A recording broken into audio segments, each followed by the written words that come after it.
Muito bem, graça e paz a todos. Estamos aqui na Igreja Nova Unção para iniciarmos o nosso discipulado. Estamos agora iniciando a nossa última aula hoje, que é a aula número 8. Acredito que seja a aula número 8. E hoje nós vamos atacar aqui um tema muito importante, que é o tema da esperança bíblica. Então vamos dar início aqui à nossa aula, lendo aqui o livro de Hebreus no capítulo 11, versículo 1. Diz assim: Ora, a fé é o firme fundamento das coisas que se esperam e a prova das coisas que se não veem. Em grego, a palavra esperança é a palavra elpis, e a palavra esperar, ou seja, ter esperança, é o verbo elpizo. Aqui nesse versículo, este verbo elpizo, ou seja, ter esperança, ele é usado aqui. Ele diz: ora, a fé é o firme fundamento das coisas que se esperam, ou seja, elpizo, que eu tenha esperança. A fé, ela é o firme fundamento para as coisas que eu estou tendo esperança. Então, pessoal, entender a fé e crescer em fé, praticar a fé, significa também fundamentar a nossa esperança. Muito bem, vamos agora entender primeiramente o que é esperança. Vamos para o livro de Romanos, no capítulo 8, versículo 24. Diz assim: porque em esperança fomos salvos. Ora, a esperança que se vê não é esperança, porque o que alguém vê, como o esperará? Aí no versículo 25 diz: mas se esperamos o que não vemos, com paciência o esperamos. Então, a definição bíblica que nós encontramos aqui sobre esperança é exatamente essa. A esperança é você ter expectativa de algo que você não está vendo. E você passa a esperar aquilo, a ter uma expectativa. Porque a palavra esperança em grego, que é a palavra elpis, quer dizer expectativa. Portanto, queridos, quando nós crescemos em fé, automaticamente nós crescemos também em esperança, ou seja, nós começamos a ter uma expectativa daquilo que Deus prometeu e nós passamos a aguardar que aquilo aconteça. Quanto maior a sua fé, maior a sua esperança. A esperança, ela é listada aqui em 1 Coríntios, no capítulo 13, quando o apóstolo Paulo fala sobre as três principais virtudes, as três maiores virtudes que Deus ele comunica a nós através da sua palavra. Nós já vimos que viver pela fé é viver uma vida pela palavra, e que Cristo passa a habitar em nós quando nós vivemos pela fé. Mas a fé, ela não é o final de todas as coisas, ela não é o objetivo final. O objetivo final nós já vimos que é o quê? A fé, o grande objetivo da fé não é nos dar coisas materiais, não é abençoar. A cura também faz parte, é uma bênção, mas não é a cura. O objetivo primeiro da fé é fazer com que a natureza divina habite em nós. A fé, o objetivo maior da fé é fazer com que Cristo, que é a natureza do Pai, habite em nós. As outras coisas serão consequências disso. Então, aqui em 1 Coríntios 13 diz assim: agora, pois, permanecem a fé, a esperança e o amor. Estes três, mas o maior destes é o amor. Então, se o apóstolo Paulo estiver listando aqui em ordem de importância, nós vemos que a fé só perde para o amor. E a fé, ela é mais importante do que, aliás, a esperança só perde para o amor. E a esperança, ela é mais importante do que a fé. Porque, de fato, a esperança, ela será um avanço, né? Você cresce em fé e você começa a desenvolver a esperança. Contudo, eu quero chamar a atenção para o fato de que esta esperança não é a esperança que nós conhecemos no mundo. No mundo, inclusive, existe aquele ditado, né, que a esperança é a última que morre. No reino de Deus, esta esperança bíblica, ela não é uma esperança que morre. Nós vamos ver aqui em Hebreus, no capítulo 6, para entender o que é a esperança bíblica. Hebreus 6, vamos ler do versículo 18 até o 19. 18 e 19. Para que por duas coisas imutáveis, nas quais é impossível que Deus minta, tenhamos a firme consolação, nós os que pomos o nosso refúgio em reter a esperança proposta, a qual temos como âncora da alma segura e firme, e que penetra até ao interior do véu. Então, a esperança bíblica, a esperança vinda da palavra de Deus, né, porque ele vem dizendo acima, é impossível que Deus minta. Ele vem falando sobre o juramento que Deus fez e tal. É impossível que Deus minta. Então, a certeza da fidelidade de Deus, ela vai gerar em nós esperança. Mas a esperança que vem da palavra de Deus, ela não pode morrer. É uma esperança que não é a última que morre, é uma esperança que nunca morre. E ela é chamada aqui na Bíblia de âncora da alma. E é segura e firme. Então, a esperança que Deus coloca em nossos corações pela sua palavra, ela jamais passa, ela é segura e firme. É uma esperança que é fundamentada pela nossa fé. Muito bem. E o que significa a esperança bíblica ser uma âncora para a alma? Primeiramente, é importante a gente entender como é que funciona uma âncora. Acredito que as pessoas conheçam que é uma âncora porque tem desenho animado, tem filme, tem essas coisas, que é aquele elemento, aquele dispositivo que os navios jogam, os barcos jogam e ele vai até o fundo do oceano ou do rio, e ali ele impede o barco de sair solto, no mar ou no rio ou na lagoa, seja lá onde for.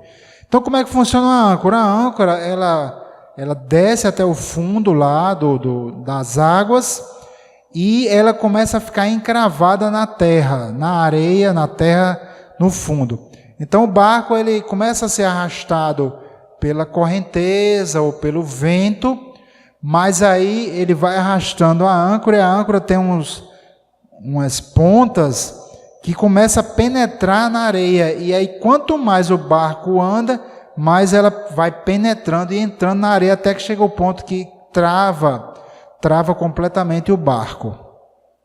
Então o barco ele ainda roda, se de repente porventura a direção do vento mudar, o barco vai até se deslocar por causa da corda, que existe lá, que está ligada. O barco está ligado à âncora. O barco até que se desloca um pouco, mas chega um ponto que a âncora ela impede o barco de ir a pique, de sair solto. Então a âncora ela é uma ligação a algo sólido. Não sólido assim, porque a areia não é muito sólida, mas assim, é algo firme, por assim dizer, O barco está sobre algo mole, algo molhado, algo líquido, que são as águas, mas a âncora atravessa aquele meio ali líquido que não é firme, e se penetra, ela penetra na areia, ou seja, ela faz com que aquele barco fique preso a algo que é firme, que é o solo no fundo das águas.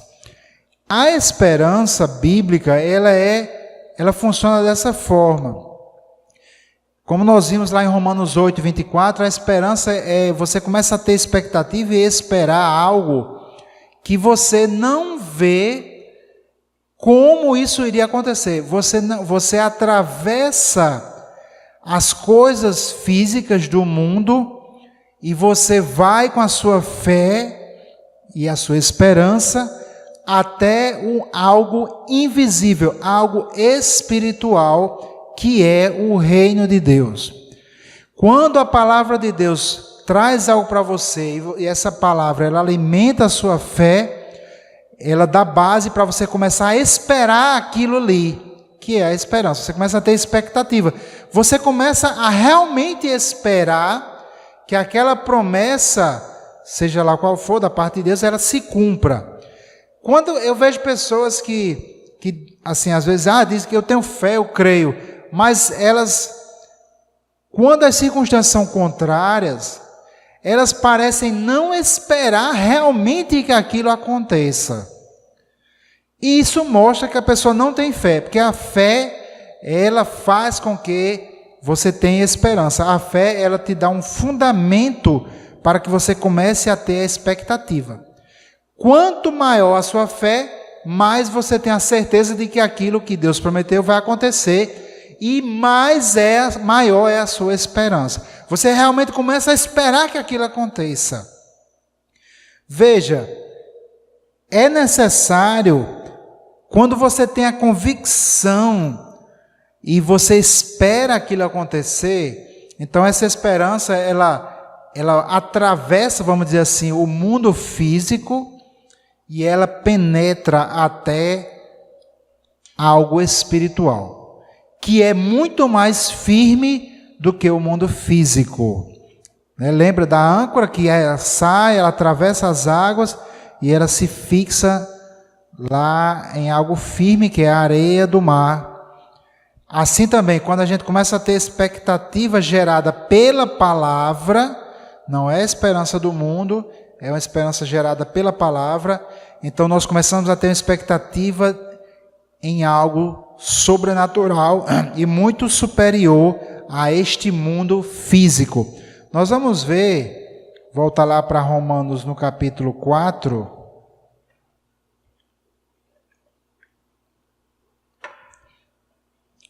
Veja que Abraão, ele teve esperança gerada pela fé, né? A fé de Abraão fez com que ele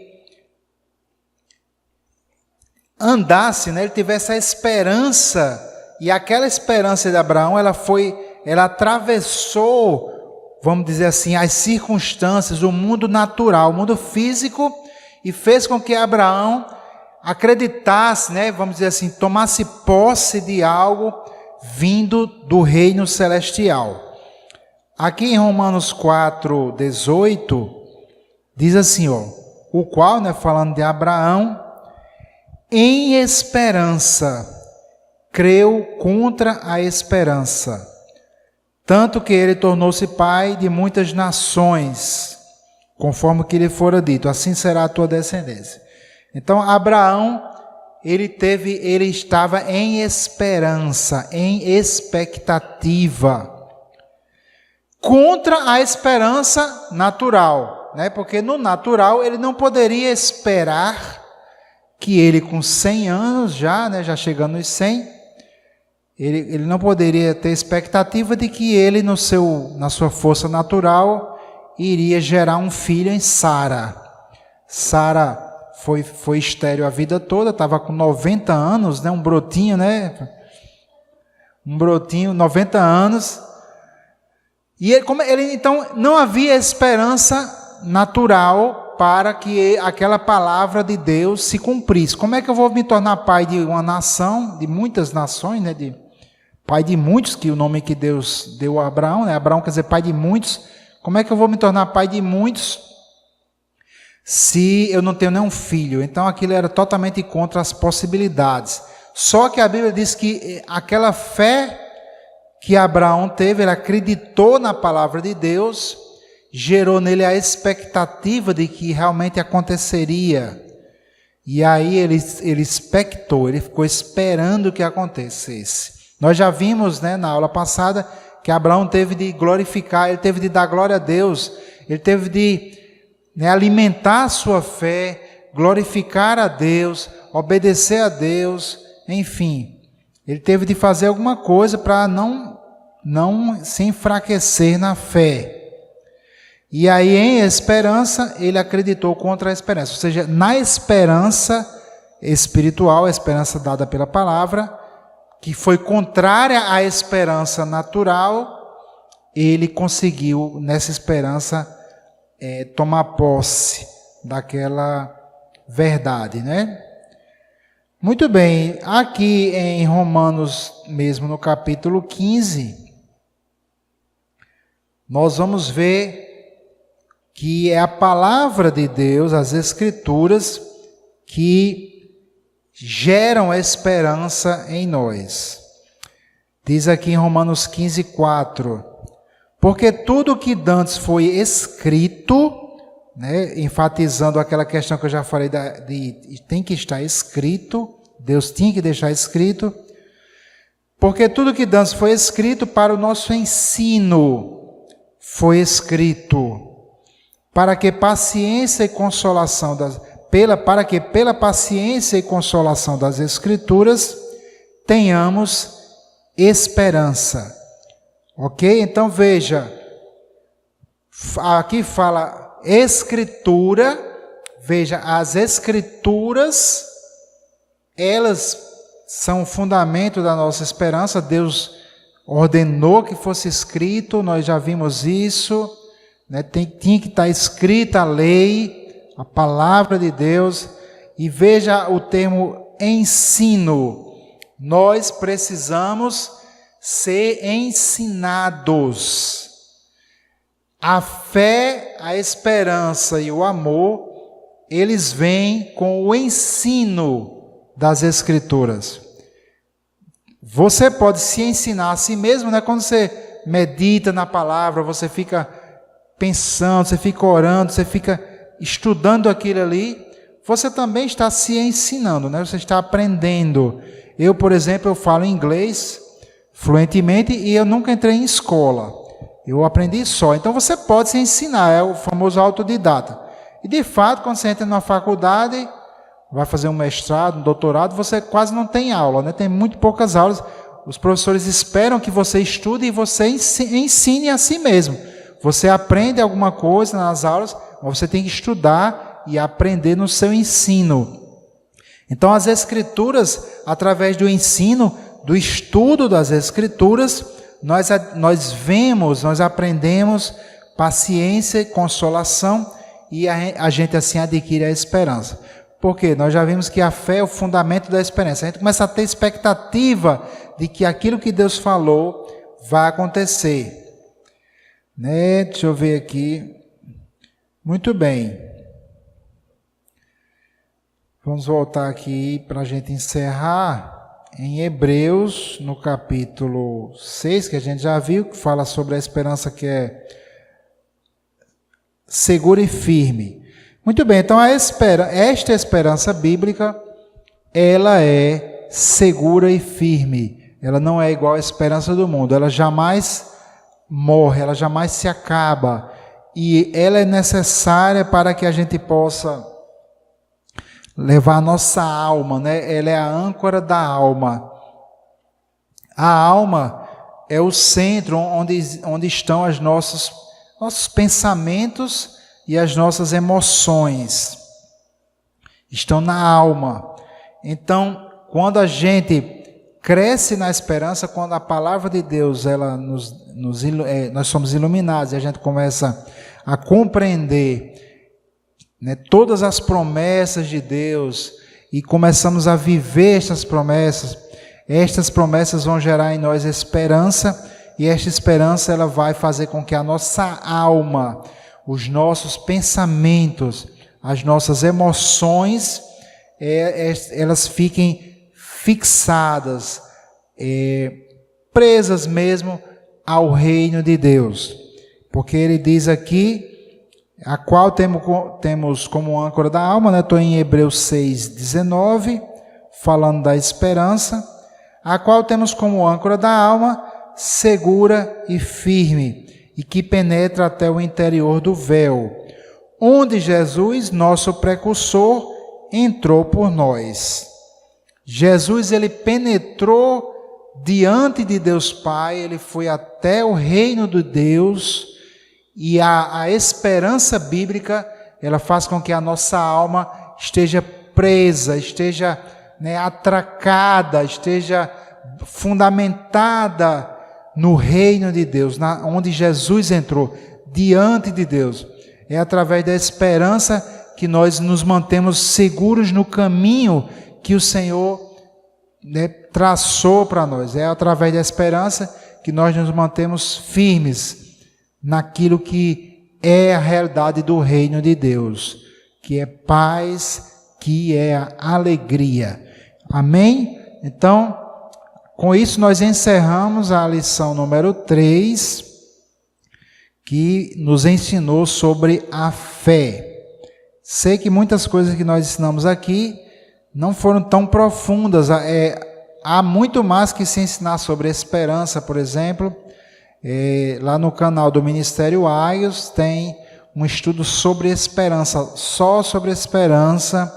É um estudo com 9, se eu não me engano, são as 9 aulas mais ou menos, eu não me lembro com exatidão, mas 9 aulas de 40 minutos só sobre esperança. Então esse tema esperança é um tema rico, é um tema muito bom, e você pode estar aí acessando o canal se você gostou, que quer se aprofundar mais nesse tema.